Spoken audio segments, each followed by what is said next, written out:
வாரும் ஐயா எங்களுடைய மத்தியில். இவ்வேளையிலும் ஆண்டவரை எங்கள் மனதை நீங்கள் ஆயத்தம் பண்ணி உடைய வார்த்தை கேட்க பண்ணும்போது ஆண்டவரை நீரே உடைய ஆவியை நிரப்பி ஒவ்வொரு வார்த்தையும் எங்கள் மனதில் பதிவு செய்மையா. நாங்கள் அதை கேட்டு அதன்படி நடக்க உதவி செய்மையா. ஏனென்றால் உங்களுடைய ஆவின் பலத்தினால் தான் உங்களுடைய சித்தின்படி நடக்க முடியும். அதனால் என்னுடைய வாழ்க்கையை பொறுக்கும் ஐயா எங்களுடைய பேசும் இயேசு கிறிஸ்து நாமத்தில் வேண்டிக் கொள்கிறோம். ஆமென். கடவுளுக்கு ஸ்தோத்திரம். இந்த நாளுக்காக we praise God for this day. Emulate God's love. தேவனுடைய அன்பை பின்பற்ற வேண்டும். Emulate God's love. கடவுளுக்கு ஸ்தோத்திரம். இந்த நாளுக்காக yesterday coming back from Kampung to Limau, I was very tired. My body was worn out. அந்த கம்பூத்திட்டு வரும்போது ஏன்னு சொன்னால் ஒரு நாள் ரொம்ப ஓட்டமாக இருந்ததுனால அங்கேருந்து வந்த பிறகு ரொம்ப உடல் வந்து கஷ்டமாக இருந்தது. நான் சீக்கிரமாக படுத்து விட்டேன். பாட்டு தேர்ஸ்டே நைட் அனுப்பிடுவேன். ஆனால் இன்னைக்கு வந்து எனக்கு அனுப்பலை. Because I was very tired. பிரசங்கம் அங்கே பிடிச்சிட்டு இங்கே வந்துட்டு ஒன்றுமே ஓடலை. I was tired.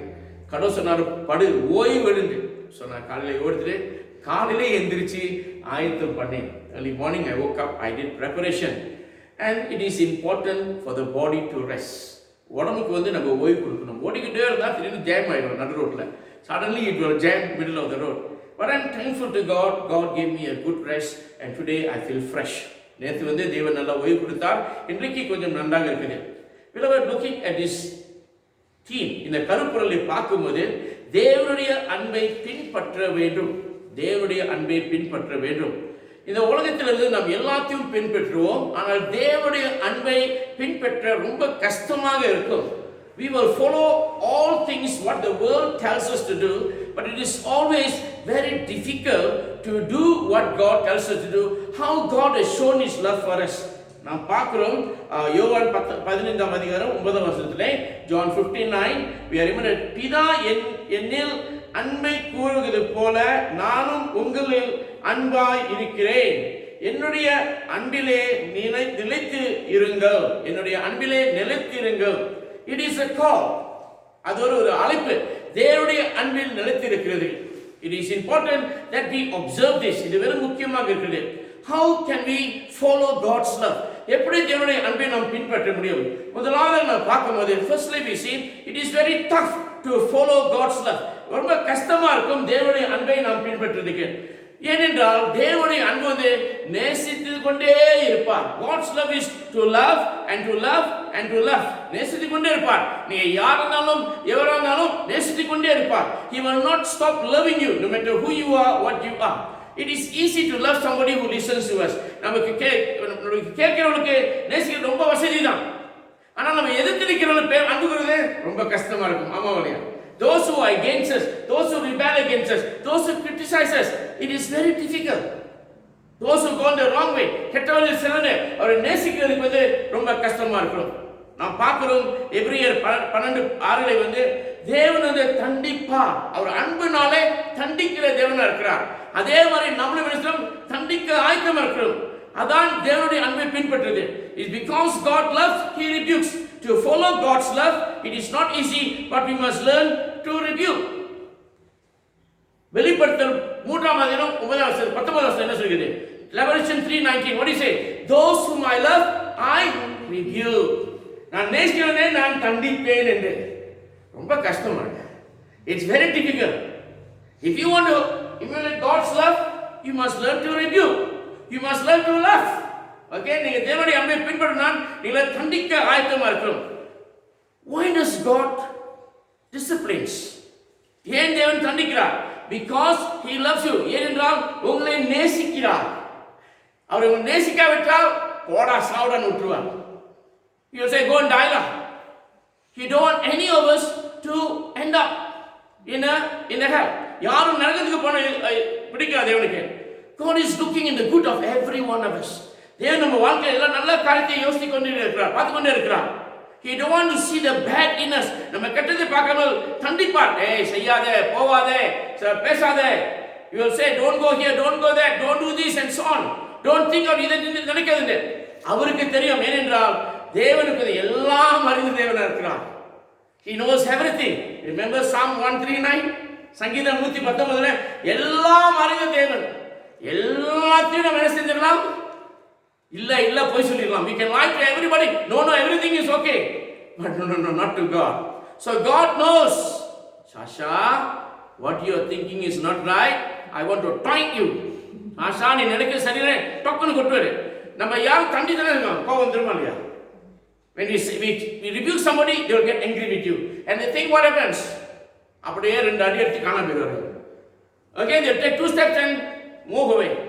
But people who run away from God, people who rebel against God, God does not stop loving them.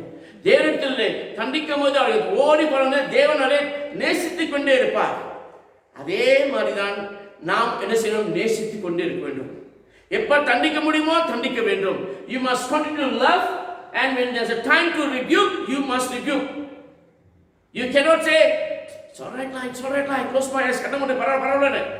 நீங்க அந்த மாதிரி விட்டீங்க, 5ல வளையாது 60ல வளையாதுன்னு சொல்லுவாங்க. ஆமா இல்லையா? Yes or no? Okay, what cannot ban on 5 years old cannot ban on 60 years. It happens. நம்ம ஓட்டம் பரவாயில்ல. அதான் ரொம்ப இருக்கு, பாதி ரொம்ப கோசமா இருக்கும், பாதி தஞ்சிட்டா ஏசிட்டா. Some people get angry with the priest because how can the priest call me? How can the priest rebuke me? Who am I? நான் யார் தெரியுமா? No. அன்புனால தான் வேதத்தை வாசி, ஜெபம் பண்ணு, கோயிலுக்கு வான்னு சொல்றோம். Yes, because of that, because of love, we say come to church. Read the Bible, pray every day. It's out of love. Because God shows us love. No matter how bad we are, He continues to love us. In the same way, we must also learn to love people who hate us, who reject us. We must always be prepared to love. நம்மளை எதிர்க்கிறவர்களை நம்ம வெறுக்கிறவர்களை நாம் நேசித்துக் கொண்டே இருக்கணும். அப்பொழுது நாம் காட்ட முடியும் நம் தேவனுடைய அன்பு நமக்கு இருக்குது. It's only then we can show that you have God's love within you. Our responsibility as a Christians is to love and to rebuke. That is what God does. And you must emulate that in your life. நாம் தேவனுடைய அன்பை பின்பற்றும் என்றால் நாம் நேசிக்க வேண்டும், தண்டிக்க வேண்டும். அது காட்டும் நீங்க தேவனுடைய பிள்ளைகள். That will show you are God's child. Secondly, beloved, trustworthy love. நம்பிக்கைக்குரிய அன்பு. Yes. In Jeremiah 31:3 சொல்கிறது, I have loved thee with an everlasting love. உங்களுடைய என்ன நிலைத்திருக்கிற அன்புடன் நேசித்துக் கொண்டிருக்கிறேன். எஸ், நிலைத்திருக்கிற அன்பு. யாரை நம்பி நான் பொருந்தேன், போங்கடா போங்க, ஒரு பாட்டு இருக்கா இல்லையா?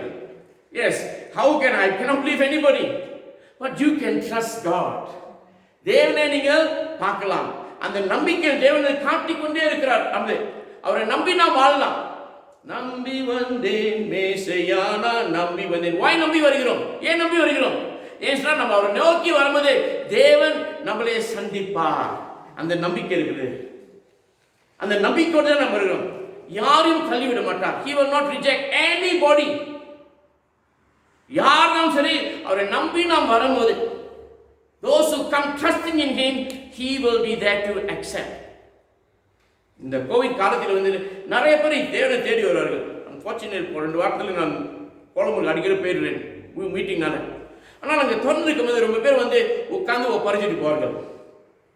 ஏன் என்றால், நான் தேவனை நம்பி வந்தேன், அவர் என்னை கைவிட மாட்டார்.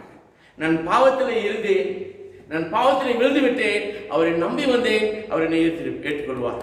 They come trusting. Okay, they said I was lost, I have gone against God, but when I come and sit here, I feel God hugging me. தேவனை கட்டிப்பிடிக்கிறார் என்று அழுது போவார்கள். சிறுவர் சரி, பெரியவர் சரி, அந்த கண்ணீர் ஏன் நம்பி வந்தேன் மேசையா நான். எஸ், சங்கீதம் 27:10 என்ன சொல்லுது? அப்பாவும் அம்மாவும் தள்ளிவிட்டாலும் நான் உன்னை தள்ளிவிட மாட்டேன். Even your father and mother reject you, I will not reject you. Hebrews 13:5. எபிரேயர் 13:5 என்ன சொல்லுது? I will never reject you. I will never fail you. உன்னை தள்ளிவிட மாட்டேன், உன்னை விட்டுவிட மாட்டேன் என்று. எஸ், ஏன்? Why? We see that because God is love. தேவன் அன்பு. 1 யோவான் 4:8. 1 John 4:8. God is love. In the same way, we who call ourselves God's children must also have love within us. அதே மாதிரி நாம் தேவனுடைய பிள்ளைகள் என்று சொல்லும்போது அன்பு நமக்கு இருக்க வேண்டும். It must come from us. It must flow from us. Today's society is lacking true love. இன்றைக்கு வந்து அந்த அன்பு வந்து குறைவா இருக்கு ரொம்ப. You love me, I love you. If you don't like me, I don't like you. நீ நேசித்தா நேசிப்பேன், இல்லாட்டி நீ வெறுத்தா நான் வெறுத்துருவேன். அது வந்து உலகம். That is the world. But as a Christian, if you want to emulate God's love, there must be love coming in you. People must trust you and come to you. நீங்கள் தேவனுடைய அன்பை பின்பற்ற வேண்டும், முத்திரம் நம்பி வர வேண்டும். கிறிஸ்தவன் அன்பு நிறைந்தவனாக இருக்க வேண்டும். கர்த்தருடைய அன்பு வந்து மித்தர் வந்து சாயலாம் அவர்களிடம். The people can lay down on God's love. They can come to the Lord knowing God will not reject them.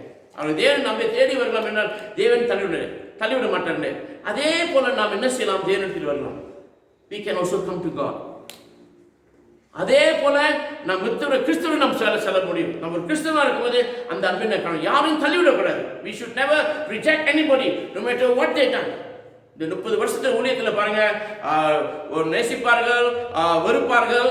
ஆனால் ஒரு காரியம் ஃபாதர் ஜேக்கப் போனா அவர் தள்ளிவிட மாட்டார்.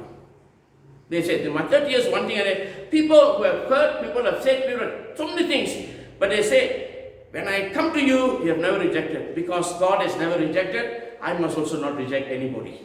தேவனை தள்ளிவிடாமல் இருந்தால் யார் வந்தாலும் சரி, முன்னுக்கே போய் சொல்வார்கள், பச்சை போய் சொல்வார்கள். They lie through their teeth, but I know they are lying.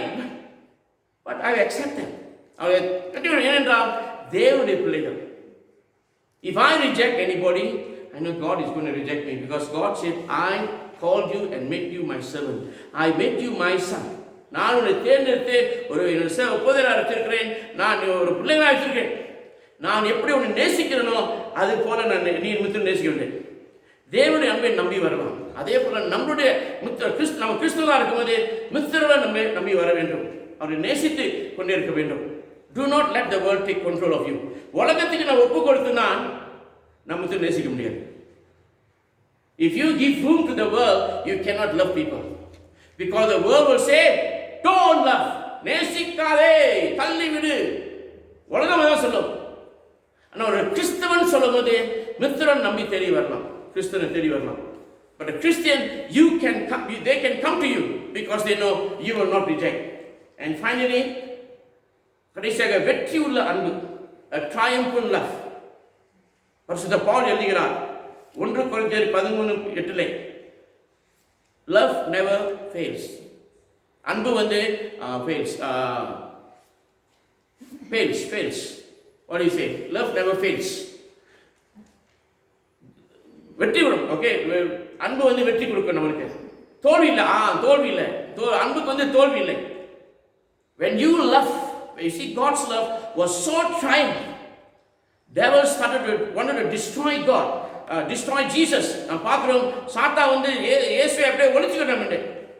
So when Jesus was hanging on the cross, Satan was very happy. இயேசு வந்து சிலுவையில் தொங்கிக் கொண்டிருக்கும்போது சந்தோஷமான சாத்தா. இயேசு மரணம் அடைஞ்ச பிறகு அதிகமாக சந்தோஷப்பட்டார். When Jesus died on the cross, he was more happy. Why? Because he knew Jesus is God. அவன் இயேசு வந்து கடவுள். தோற்கடிச்சிட்டேன், I have defeated. But who had the last laugh? யார் கடைசி சிரிச்சிட்டு? 3 நாளுக்கு பிறகு சாத்தானை போட்டு மிதிச்சிட்டார். Yes. 3ஆம் நாள். Okay, third day God defeated Satan once and for all. அந்த அன்புனால தான் இன்றைக்கு நீங்களும் உட்கார்ந்திருக்கோம். Because of that love, you and I are sitting here today. Love was victorious through Jesus Christ. அன்பு வந்து வெற்றி கொடுத்தது. அதே போல நம்மளுடைய வாழ்க்கையிலும் அன்பின் மூலமாக நாம் வெற்றி பெற வேண்டும். In the same way, with love we must be able to overcome all things. We must lead a victorious life. Victorious life, we must learn, show to people, I can defeat all anger, hatred, bitterness with love. நான் அன்பின் மூலமாக எல்லாத்தையும் தோற்கடிக்க முடியும். வெறுப்பு சரி, நம்ம மன்னிக்காதவங்க சரி, எதுனாலும் சொன்னது அன்புனால. It is love. Some people, for the love of the world, they leave God and go. அன்பு உலகத்துடைய அன்பினால தேவனுக்கு விலகி போய்வார்கள். But they will be defeated. But when you have God's love in you, you can never be defeated. Amen. தேவனுடைய அன்பு வந்து இருக்கும்போது நாம் தோல்வியே இருக்க முடியாது. மித்திரனுடைய வாழ்க்கையை பார்க்கும்போது அவனை பாருங்க, அவளை பாருங்க, அன்புனால எல்லாத்தையும் தோற்கடிக்கிறார் என்று சொல்ல வேண்டும். People must say, look at that person. Because through love, he can be an overcomer. ஆனால் நம்ம என்ன செய்யணும் வாழ்க்கையிலே?